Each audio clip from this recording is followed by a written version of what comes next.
మరియు పురుగుమందుల దుకాణాలను ముందర టాస్క్ ఫోర్స్ టీం అనేటువంటి తహసీల్దార్ గారు, అదేవిధంగా ఏఎస్ఐ గారు మరియు అగ్రికల్చర్ ఆఫీసర్ కలిసి విజిట్ చేయడం జరుగుతుంది, సందర్శిస్తున్నాము. ప్రతి దుకాణంలో కూడా ఉన్నటువంటి విత్తనాల నిల్వలను తనిఖీ చేయడం జరుగుతుంది.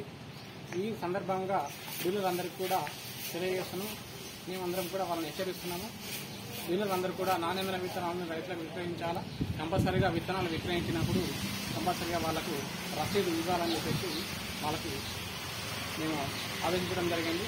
అదేవిధంగా రైతులను కోరేది ఏమనగా వారు విత్తనాలు కొనుగోలు చేసేటప్పుడు కంపల్సరీగా వాళ్ళు కొనుగోలు చేసిన విత్తనానికి సంబంధిత డీలర్ షాప్ నుంచి రసీదు కంపల్సరీగా తీసుకోవాలి.